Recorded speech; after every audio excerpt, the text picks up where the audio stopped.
You are listening to Veggie Doctor Radio, and this is episode number 194.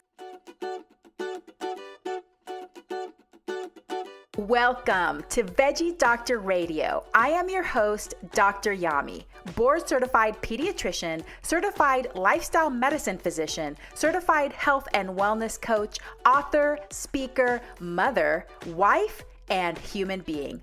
I passionately believe in the power of diet, habits, and mindset in sparking and sustaining well-being and joy in our lives. This podcast combines expert interviews and thoughtful monologues to explore plant-based nutrition, lifestyle medicine, parenting, mindset, and other exciting and fun topics. I hope that these episodes inspire you, uplift you, and equip you with the knowledge and tools to live your best life. Are you ready to get started? Let's do it.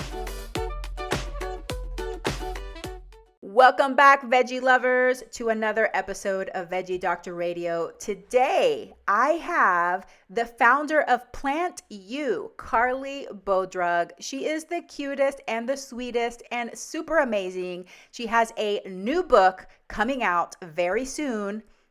Talk all about it in the episode.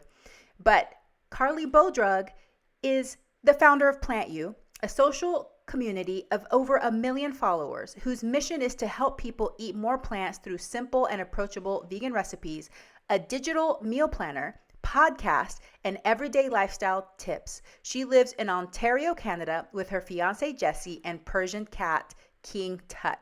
King Tut is the most adorable cat ever, so definitely get on her Instagram, follow her so you can see pictures not only of the amazing food she creates, but of her adorable cat. In this episode, we're going to talk about her plant-based journey, how growing up on a hobby farm may have caused some cognitive dissonance as she transitioned, how the rest of her family eats, if she cooked before she went plant-based, what her biggest fail has been in her plant-based cooking journey, why she wrote this book, how it came to life. The story is amazing. You're going to love it. And she has so many practical tips for everybody, but especially for you moms out there that I know you're balancing and juggling so much. But let's just head into this episode because I know you're going to love it. So here she is, Carleigh Bodrug. Carleigh Bodrug, founder of PlantYou. Welcome to Veggie Doctor Radio. I am so grateful to be here with you today and to talk about plants with your incredible audience. Oh, thank you. Well, I'm super excited. I feel like I am in the presence of a celebrity, like a shooting star right now. You are about to publish this amazing cookbook. But before we talk about your cookbook and where it's going, let's start at the beginning. Like, so many years back, before this was even a figment of your imagination, how did you become plant-based? Tell me about your plant-based journey and what triggered the change. So when I was 11 years old, my father was diagnosed with stage 2 colon cancer. And like many kids, my dad definitely like my hero. And it was very traumatic. He had the colon cancer surgery and then chemotherapy for several months after. And the interesting part about it is back then, on the Canada Food Guide specifically, we thought that eating meat and dairy was the healthiest thing you could do. So I lived on a hobby farm all growing up, and for breakfast, lunch, and dinner, a meal really wasn't complete without either meat or dairy, if not both. So my dad went from having this really life-changing diagnosis, and we just continued eating the meat and dairy, and thank goodness he is a survivor. But fast forward to 2015, and the World Health Organization announced that red and processed meat were now classed as Group 2 and Group 1 carcinogens. And really what I remember from that day is that my dad was angry because we had just been like feasting on the very thing that could have contributed to the cancer, if not very much did not help matters. And from that point on, as my immediate family, we started transitioning to a plant-based lifestyle. And what I always say to people is that, like, when you kind of open the lid to that plant-based lifestyle, it's like opening Pandora's box. So very quickly, I learned about the environmental impact of animal agriculture, the factory farming and the devastation to our animals, as well as the incredible health benefits, all pointing to a plant-predominant diet being just this incredible thing for your health on every level. So I did not know how to cook, number one. Number two, literally the biggest meat eater, cheese eater so I was truly, truly starting from square one, and I decided to start kind of documenting my own personal journey to adopting a plant-based lifestyle on Instagram under the name PlantYou. Set up a website, started blogging and sharing like my really, really simple recipe creations, which at the time, I remember like one of the first things I did when I decided I really wanted to start eating plant-based was go on Pinterest and search the word vegan. And it was like this endless stream of these absolutely gorgeous nourish bowls with like carved avocados and spiralized zucchini. And I was like, I can't do this. Like, this is too much. So I took the approach of really just swapping regular things in the food that I already enjoyed eating. So like my mom's bolognese pasta, and swapping in lentils for the ground beef instead. And that's the approach I took and kind of built up on it. And I think that really is why my Instagram channel was probably successful from the get-go, was because it seemed accessible to regular people like me who had no idea what they were doing. I love that. I love how you took this minimalist and essentialist approach, and that whenever you saw these pictures of this gourmet food that took a lot of time to prepare, that it didn't discourage you. Instead, it inspired you to find a different way. So inherently, you are a problem solver at heart. I love that. What was your motivation to start your documenting your journey, like you said, to start the Instagram and start the website? Was it because you were feeling passionate that you wanted other people to learn about this, or did you feel like that was going to keep you accountable, a combination of those things? It was a combination. So I come from a journalism background. My education, I have a degree in broadcast journalism. I was actually working as a radio host when all of this happened. So my natural inclination was to share things, right? Mm-hmm. But beyond that, I cannot tell you, and I don't want to get like too woo-woo about this, but I felt so called from a soul's purpose to share about a plant-based lifestyle. And it's like this thing, it's typical, right? You hear about vegans like they want to shake people. And I get that, because like I just felt like, oh my goodness, this plant-based lifestyle is amazing for our health, amazing for our planet, amazing for the animals. Why is nobody talking about this? Above and beyond that, of course, my dad's cancer was a driving factor, but I also, as a child, had been prescribed laxatives as a kid because I was so constipated.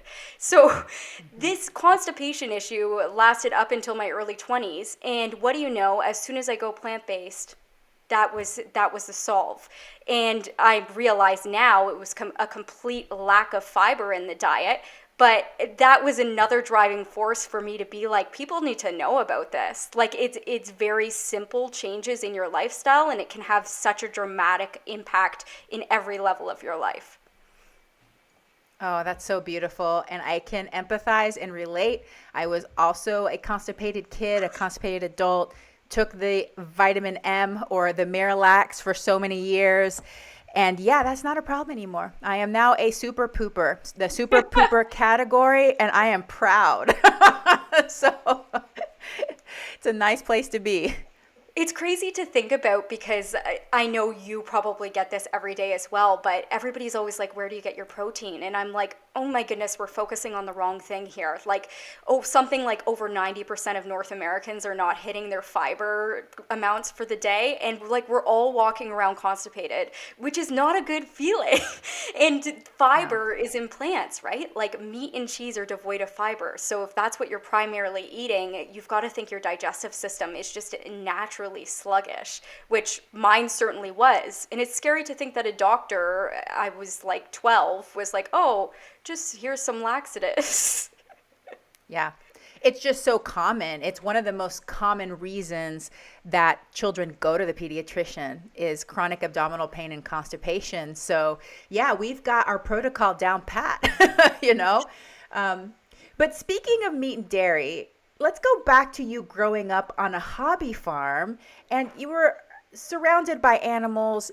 You grew up with the notion that this is natural, this is normal, this is what we have to do as humans, but we're going to do it ourselves. We're going to do it more natural, you know, the things that go along with that. So when you and your family learned more about plant-based nutrition, its association with health, but also, of course, like you said, the Pandora's box, it all comes flooding in and you're just like, what?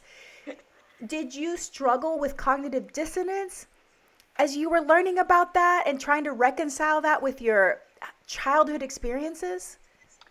It was really odd. So when I say a hobby farm, like my parents live on a hobby farm, but we had chickens that we ate the eggs of and horses, but we weren't actually farming meat per se. With that said, we ate meat for every meal. We used the eggs and whichever else.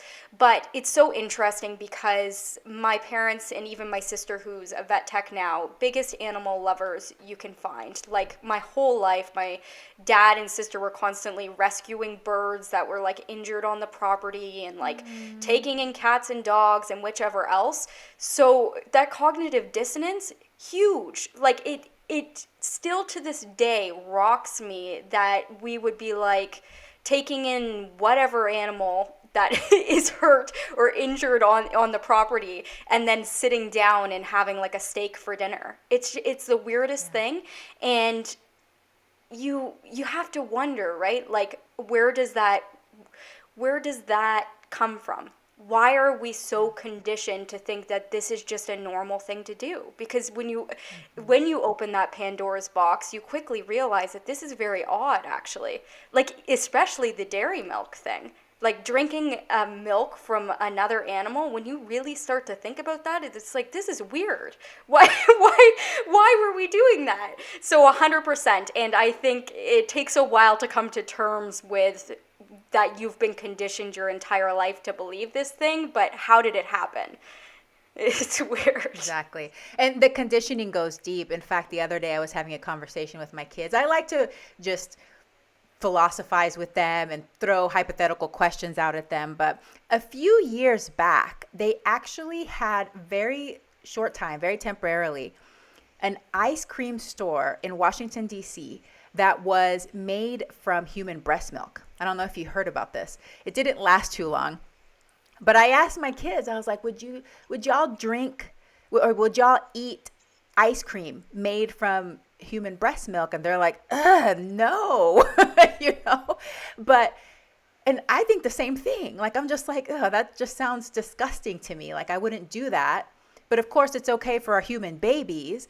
And then it's okay for us to drink cow's milk, which, like, my family are dairy farmers. And so I grew up seeing milked cows. And at the beginning, when I was a little, they were still milking by hand. Now they use, the equipment and the machines to do it. But they poop at the same time. They poop and they pee often while they're being milked. And that poop, like, literally splatters on the ground and gets into the buckets.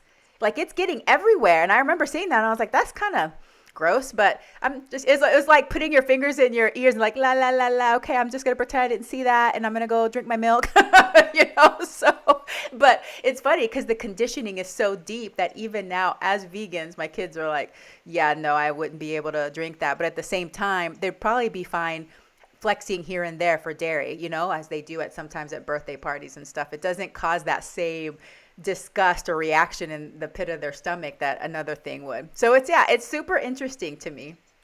It's weird. Well, it's just weird. Yeah, it is. It's human brain is just fascinating, really. Tell me about the transition for the rest of your family. So it sounds to me like y'all all learned this at the same time. Your father had this reaction, like, why didn't anybody tell me? Why didn't my doctor tell me this? It seems like they should tell me this. Then did everybody transition at the same time or did it go in phases? How did it happen? It's interesting. So I was like, I was motivated. So I'm like, I'm going vegan. And it took me a year actually to go completely vegan, but I was motivated. That was the direction I was heading. My mom right away was like, I'm giving up the meat and the seafood, but now I still eat cheese.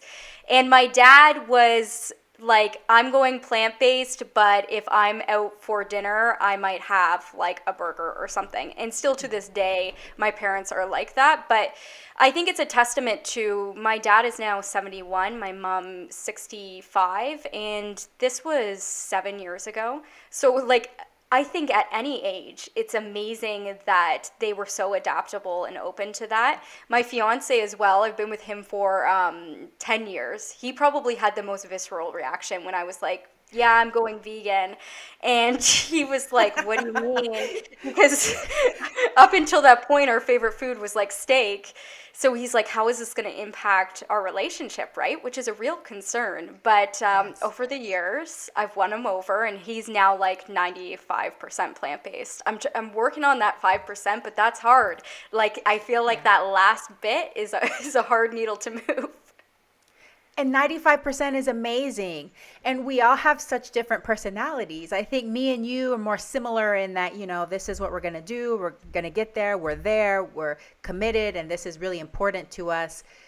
It aligns with our values. It's just like a values thing. But some people, they go most of the way and they're cool with it. But really, most of the way, 95% is amazing. It's amazing for health. It's amazing for the environment. It's amazing for the animals. So I don't know, sometimes for some personality types, getting that last juice out of the squeeze may be a little, might not be worth it, but we'll see over time what happens. I think each person has to have their own experiences too. Like my husband, he is an avid mountain biker and skier, and he loves being outdoors and pushing himself physically. And what finally got him to stop eating meat was more tuning into his body and realizing that when he ate meat, he felt heavy and sluggish, and he didn't want to feel like that when he was trekking up that mountain on a bike. He wanted to feel light and adaptable and nimble, and that's his motivation, is tuning into his body and be like, I don't want to feel like that, I have such like a similar story. My fiance just competed in his first Ironman this summer, and I can't tell you, like, he just said that when he is eating 100% plant-based, he just feels so much better from an inflammation perspective and a performance perspective. So that really wins some people over. And what I always tell people on my channel, I think the social aspect is very stressful for people, and it was for me at first as well. It was like, what am I going to tell people? How am I going to go to my Thanksgiving dinner and not participate in the turkey? And like what I tell people, and this sometimes gets a bad reaction from the vegan community, but I feel like if people are 99% there and they're eating plant-based in their home, if the sushi dinner is the one thing stopping you, just have the sushi and move on. Like, it's not about being perfect. This is a lifelong commitment to live in alignment with your morals or a better health. And at the end of the day, it's the 99% that matters, not that 1% meal that's stressing you out and then derailing you because you feel like you screwed up. So beautifully said. Thank you so much. You mentioned that you really didn't start cooking until 6 years ago. So what was life for you before that? Was it a bunch of takeout, or how did you prepare food before you went plant-based? So it's funny, my university roommates must think what has happened to her, because I showed up to college with like a freezer full of Eggo waffles, tater tots, frozen pizzas. Like, I was the worst eater I know. And I got by like that through college, and then I graduated and got a job, and it was like, uh-oh, this is like, probably should start eating healthier. So then I swayed to like chicken breasts, rice, green beans, just really bland, kind of awful food. And that's what I thought I needed to be eating in order to achieve kind of peak health in my dream body. And then finally, I made the switch to plant-based, best choice ever, obviously. But that really started my culinary journey. I mean, before that, I had never delved into cooking. And what I always tell people as well is they're like, oh, isn't a plant-based lifestyle restrictive?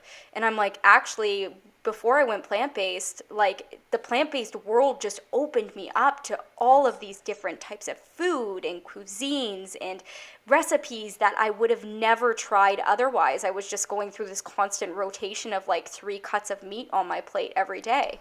And it forces you to get creative in the kitchen. And I fell in love with it. Like I fell in love with cooking so quickly, because the other aspect of it is like cooking chicken and whichever else used to kind of give me anxiety, because it's like, is it cooked right or whichever else? You don't have those same risks when you're cooking with plants. They're kind of sometimes hard to screw up. Like you can overcook some broccoli, but to me it's still edible. So it allowed me kind of like this playing field to really experiment and fall in love with cooking and food in a way I had never experienced before. 100% agree. I feel like we could be twins in this area, because I was the same. Since I left college, I loved experimenting with food, and I started to learn how to experiment with food. But the same thing, I felt anxious around meat, like E. coli, infection, and is this rotten yet? Like, how can you tell? And, like these kinds of things. So once I ditched the animal products, it felt like this open space, open playing field. And I felt like you can't go wrong. That's how I felt. And I think that really opened up the world, and definitely, absolutely, no shadow of a doubt that my diet became more abundant after I went plant-based than before. I was definitely more on that chicken and broccoli and yogurt diet. That's supposed to be the healthy version of the standard American diet, is your unsweetened yogurt, chicken breast, and broccoli. Those were the 3 food groups, So, and Same. Even more dairy than that. Dairy was a lot that I ate. But even though we do have this perception that you can't go wrong, do you have any stories about any fails you had at the beginning of the journey? Is there anything that you can tell us that you tried that just did not work out? There's still recipes that don't work out. First of all, baking is a whole other game. Like, I agree that, like, cooking a stir fry, I feel like I can't go wrong. Whatever happens, I can fix it. Soup, we're good. Baking, things can go awry. So I remember testing a oil-free bran muffin recipe with my dad, actually, for the cookbook. Impossible. Like they were coming out of the oven like literal rocks. Like you could have thrown in one and it would have hurt.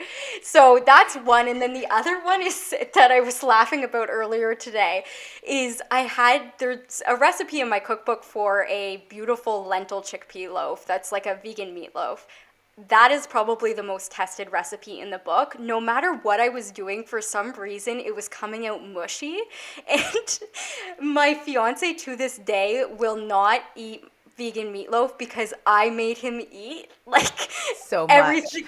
Yeah, I wasn't wasting food. So it's like these mushy loaves were coming out day in, day out. I'm like, what's for dinner? Mushy meatloaf.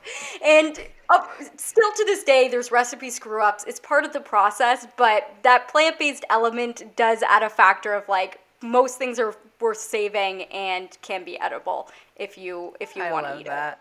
I love that. He's like, I've had a lifetime of vegan meatloaf, honey. I'm good. No more for me, thanks. Terrible.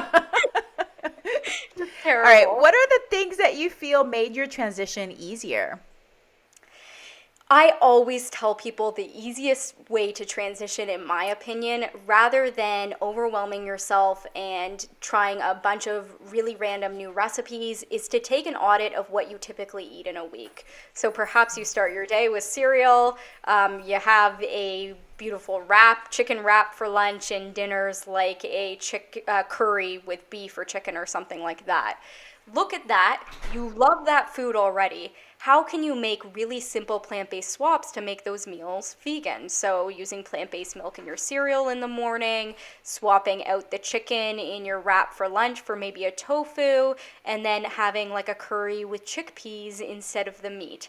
There's meals that you already know you love, that you already know the foundational elements of how to cook them, and you've now just had an entirely plant-based day just like that.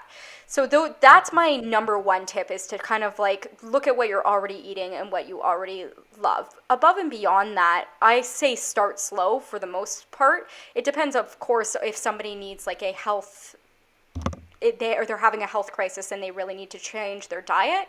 But if you're in the position where you feel that you can transition slowly from a health perspective, I feel like that can lead to oftentimes a more success in the long term of a plant-based lifestyle, because you're not overwhelming yourself trying to learn how to cook all of these different cuisines. For example, like I was one of those people who said that they could never give up cheese. And then slowly, like maybe a couple months into my plant-based journey, I learned that you could make like a tofu ricotta, and you can blend cashews into a beautiful cashew cream, or make like a vegan cream cheese out of it. And these are things that come with time, but once you have them in your cooking arsenal, it's incredible food that you can lean on that really replaces any of those animal products that you feel like you need in your lifestyle. So slow. Changing out a few meals per week at first and building up week over week is a strategy that I always suggest to people, and not being too hard on yourself. Again, it's a journey, not a race. Like, it's not a wagon that if you fall off of, you need to like just quit. It's a overall lifestyle change. Beautiful. Yeah, it's a journey. It's a process. And over time, you can tweak, you can edit it, you can try different things. Some things may not work for you. You can take that out if it doesn't work for you. But I love that tip. And I tell that to patients and my people that follow me too, is that you can start where you are. You don't have to change what you like to eat. It's so easy nowadays to just veganize it, like it's just like you were saying, it's just so simple. And a easy place for people to start is with plant milk, because there's over 20 different types of plant milk commercially available now. And it just like blows your mind. Like every day they come up with a new one. So there's got to be 25 by now, So that's a great place to start, because people usually use milk throughout the day in different things, either in their coffee and their cereal and their smoothies. So that's an easy place to start. I want to hear more about your journey into sustainability and low waste cooking. So I definitely am interested in this as well. My family and I, we practice minimalism, and it's a practice, but we do our best and try to make our home as sustainable as possible. How did you get into this? So definitely one of the core motivations for leading a plant-based lifestyle is the environmental impact that animal agriculture has. And as you start to kind of dig into that, you realize that food waste is a real issue.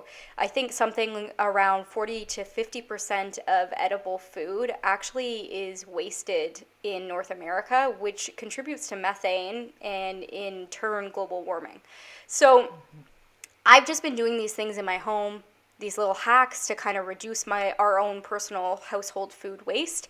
And one day I threw one up on Instagram. I think it was like orange peel candy, and people just went nuts over it. So I'm like, oh, like people are interested in this. So I just started sharing the hacks that we already do in my home. But then it's kind of propelled me to learn a lot more about low waste living and this desire to really kind of look at the things I use in my everyday life. And like you, I like to align myself with minimalism. I don't know that I'm doing a perfect job, but again, that's a journey within itself. And I think if you're kind of going down the plant-based path, it's kind of a natural step to start looking at other factors of your life and the impact that they have on our planet, because she needs help. It can be scary when you look at the data, for sure. And every little bit helps. There's no perfection. I mean, there's different levels. I would be embarrassed to show you my lipstick collection and now how many frames I have for these glasses. They're magnetic frames. And I have like 18 now because I cannot stop buying them because I just love the color. So yeah, I'm not perfect, but you make choices in your life. Where are there areas where I feel like I can reduce my use of something or reuse it or not buy another one? So my car got totaled in November. My little baby that I'd had for 12 years. I loved her. Little Subaru Impreza Outback Sport. She was so cute, two-toned. My husband looked after it got totaled, and there were no other ones used available in the whole country. That is how rare and unique she was, okay? So we opted instead to see if we could go without my car because my son drives. He has to drive to school, and then we only have 2 cars for 3 drivers. And that's been since November. And my husband and I both are able to walk to work. So we take turns walking to work while the other one has the car to pick up my younger son who still doesn't drive. So we're going to see how long we can make it before it becomes utterly frustrating.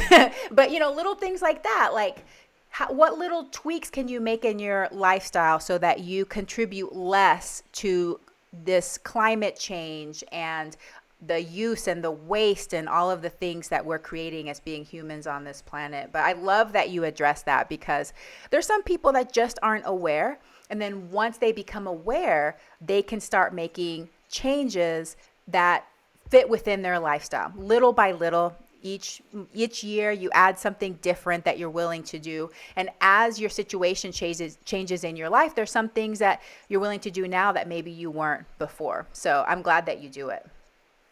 Thank you. And one thing I do want to mention is that I feel like oftentimes the onus is put on individuals as well to make these changes, which there should be, but also remembering that the top 100 companies contribute to something like 80% of greenhouse gases. So what this movement is really doing, choices that you're making, choices that I'm making, and this message that we're spreading is, I think what we're going to see is an industry shift, which is what we need to see, right? Less demand for single-use plastics means that industry and these plastic companies are going to have to start paying attention and coming up with an eco-friendly alternative. So it's really about kind of shifting the industry in numbers and doing the best we can. And that's all we can do as individuals, right? Such a great point. Thank you so much for bringing that up. And it reminds me of just the plant-based movement. We're definitely making a wave.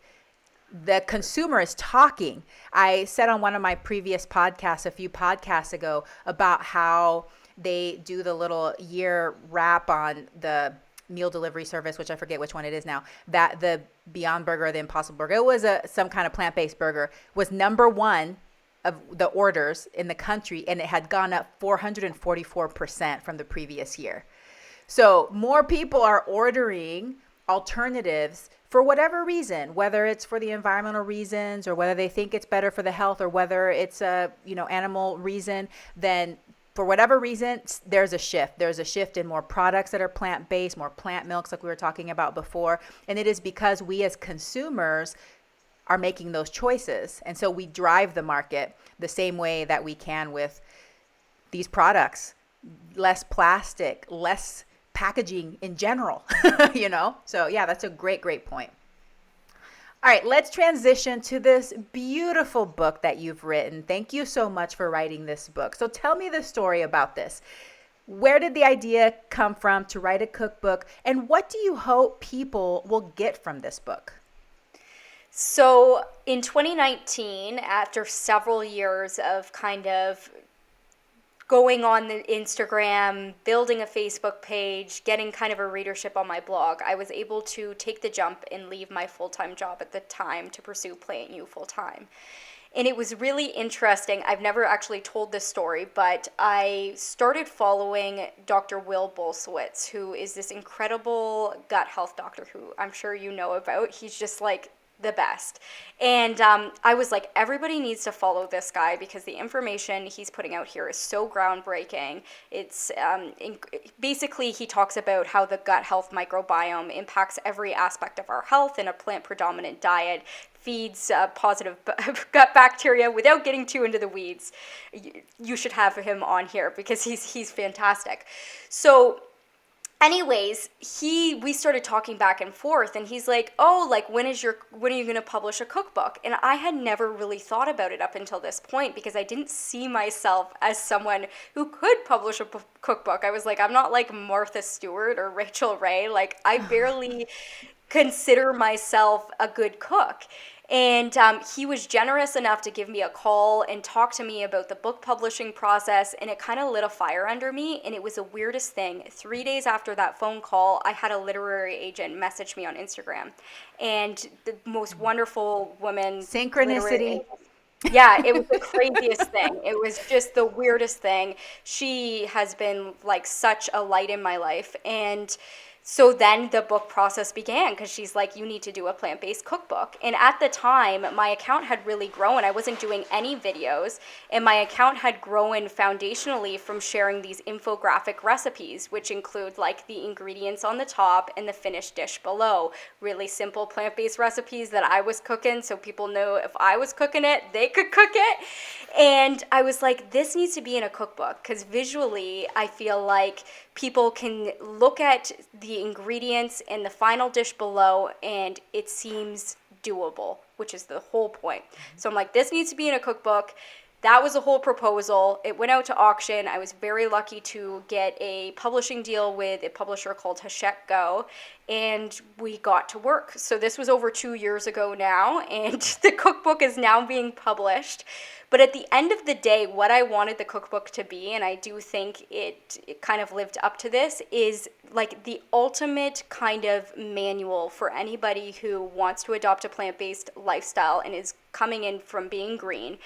That's why it has 140 recipes: breakfast, lunch, dinner, dessert, appetizers, salad dressings, sauces, cheese sauces, because I wanted people to be able to lean on it.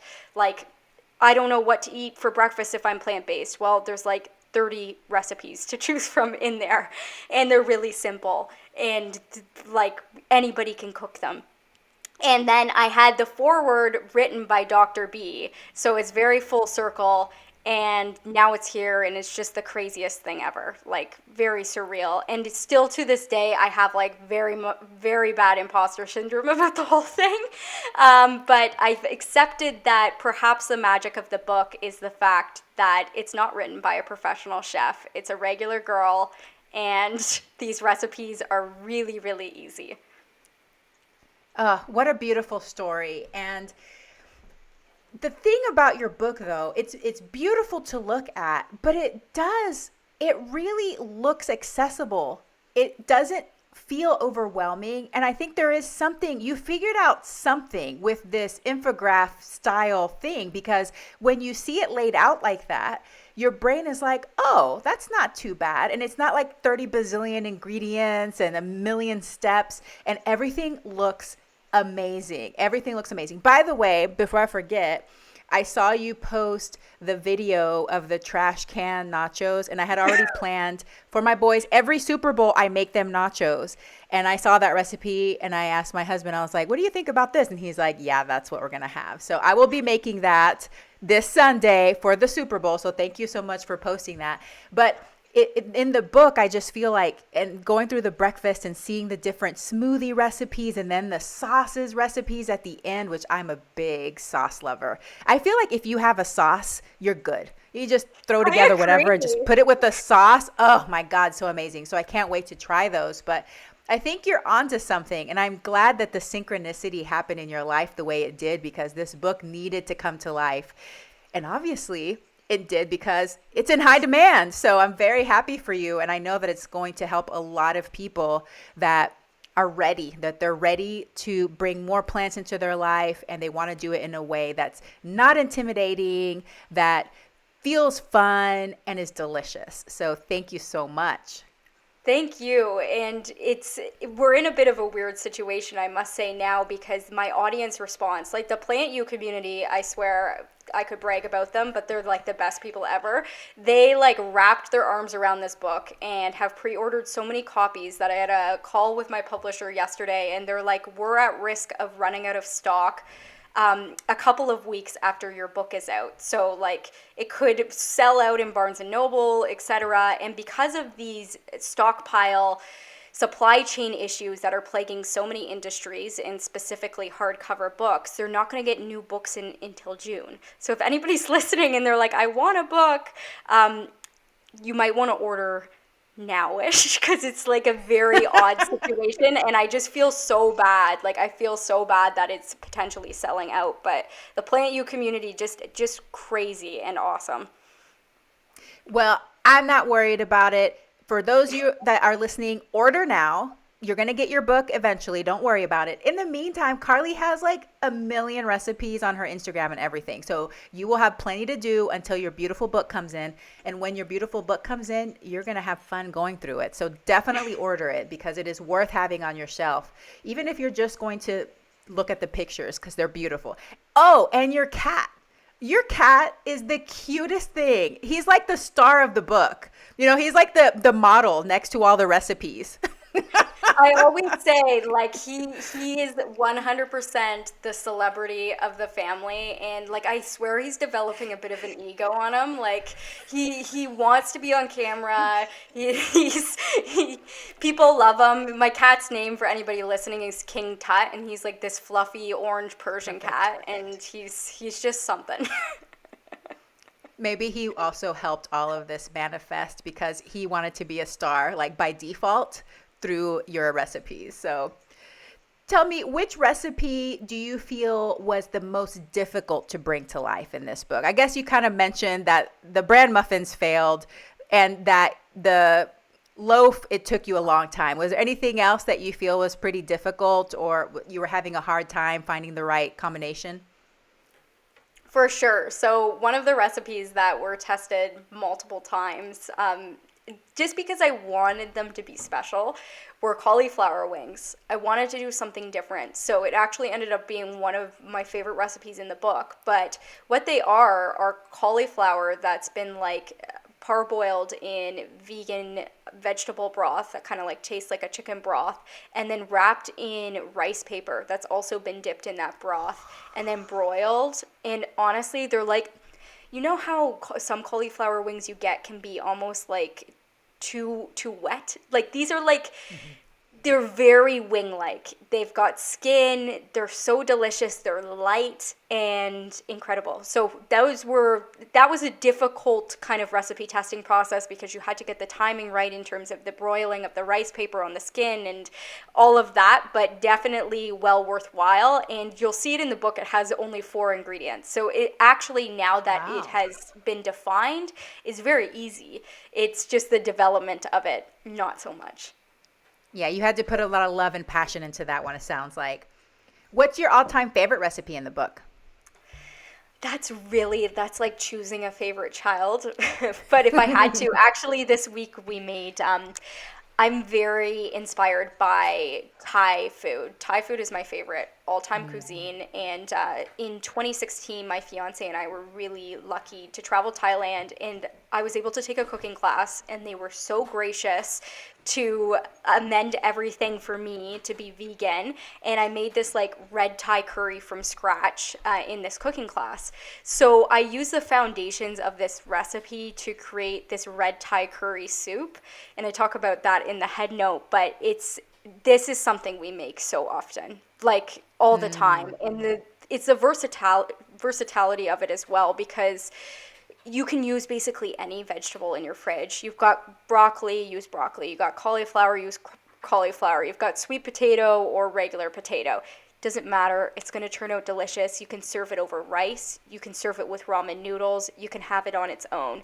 So it's like one of those really kind of mainstays that we have on a monthly, if not weekly basis that I just can't recommend enough. Oh, that sounds delicious. And I agree that Thai food in general, I feel like they use so many different vegetables and so many fresh vegetables, especially in the soups. So that makes sense to me that you can just use what you have and it's going to work because that broth is what really brings it together. That kind of was my next question, is what is your food look like on a daily basis? I mean, you're spending all this time recipe testing and making these amazing recipes. Does everything that you make look so beautiful? No. So like multiple times per week, we will have like a clean out the fridge stir fry. I have a couple of like a tempeh stir fry that's very similar to what I'm talking about in the book. But it's like, again, using all of the vegetables in the fridge, throwing them in a pan with a little soy sauce, hoisin sauce, and a little apple cider vinegar, stir frying that up and serving it over rice, quinoa, whatever grain you want to use. You can swap out the protein for tofu. And that is like a notoriously pretty ugly looking plate. And we have that a lot. Obviously, because I'm recipe creating, we're trying different foods very often, but there's still those mainstays that seem to cycle through. In recipe creation, sometimes it's like you're making, especially with scrappy cooking, like I think one day this week I made, it hasn't been published yet, but ginger ice cubes. So how to use up your fresh ginger, and blended it up with water and lemon juice, and then put it with ice cubes, and you can have it kind of like a ginger tea. But like, that's not feeding us dinner, right? So it's oftentimes like the same sort of thing: stir fries, curries. Love that. And for lunch, I'll typically have like either a veggie wrap or a smoothie, veggies and hummus in a smoothie. That's like my typical stuff. I love English muffins. Like, I'm a very simple eater. English muffin with peanut butter and raspberries. It doesn't have to be crazy complicated. And my diet definitely doesn't look like something you would expect, I guess, if you were kind of like looking at a recipe creator. I love it. Well, you're a woman you've got a busy life. You have a lot to do, especially right now with your book launch. So I'm not surprised at all. And in fact, I asked that question almost to prove a point, because I think that sometimes people look at Instagram and they do get disheartened, and they're like, my food doesn't look like that every time, and that's totally fine. I mean, my life is the same. Like, sometimes I like being in the kitchen and making these amazing recipes, but most of the time I'm just eating what tastes good and what feels good and what fuels my body, so that I can do my work and do my job and move on, and 100%. That's completely fine. Completely fine. Carleigh, this has been so wonderful. You are amazing. I am so glad that you're out there doing the work that you're doing and inspiring so many people, helping make plant-based eating accessible and realistic for so many people. Please tell us what other services and products you offer and where listeners can connect with you. So my handle is PlantYou on basically every channel. You can find me at PlantYou on Instagram, TikTok, Facebook, Pinterest, all of it. I also have a meal plan program called the PlantYou Planner. It's a drag and drop meal planner that we have over 500 plant-based recipes in if you need a little more guidance on some beautiful plant-based food and want to be able to put it into your own meal plan. And then, of course, the cookbook is coming out, which is super, super exciting. And yeah, I can't wait. So fun. Okay, well, my last question for you is to leave us with your favorite cooking hack that you can give to busy moms. Ooh, favorite cooking hack that I can give to busy moms is to pre-portion your smoothies. So whether you're using reusable Ziploc containers or freezable like mason jars or something, I always suggest to people, like, measure out, just do it once. It's going to take 5 minutes. Get out your frozen berries, your ground flax, your spinach, whatever you would normally put in your smoothie. Put it all into a jar or a Ziploc reusable container. Put those in the freezer. You can prep 5 at a time, and then all you have to do to make a smoothie that is like super loaded with a bunch of plants is add your plant milk and blend it up. That saves so much time, and you can do the same thing with overnight oats. I love that. That is such a good idea. And I think I've heard that once before, but then I forgot about it. My older son, he makes a smoothie every morning before school because he goes straight to his weightlifting class in the morning. So we might try that, and that'll save him time because, teenagers, they'd rather sleep, and it's good for them to sleep. So that is great. Carleigh, this has been so great. Thank you so much for your time. Congratulations on your book. Keep doing the work that you do. Thank you so much, and have a very plantastic day. Thank you. I have so much gratitude for you and your audience. Oh my goodness. What a great episode. I heart Carleigh. You need to go follow her right now if you aren't already. Follow her beautiful, radiant smile, and these amazing recipes. And she's just amazing. She's doing such great work. And I'm just so glad that there's people out there that have the patience and the energy to test and create recipes, because that's definitely not me. I'm a little bit lazy, but my food tastes amazing. Don't get me wrong. My food tastes amazing. But recipe creation is a whole beast. Like, that takes time and energy, just like she was saying. How many days it took for her to test this muffin that eventually she just scrapped, and she's like, nope, that's not going to go in the book. That's a lot of time and energy. So we have to support these recipe creators that are doing such great work so that we can eat amazing food when we don't have the inspiration. So please follow her. And I also wanted to mention, for those of you that are new to the show or just didn't realize, I have interviewed Dr. Will Bolsowich. It was episode 98.5, Getting Fiber Fueled with Dr. B. It's a fantastic episode. We will link the episode in the show notes so that you can easily go to that episode if you want to listen to it.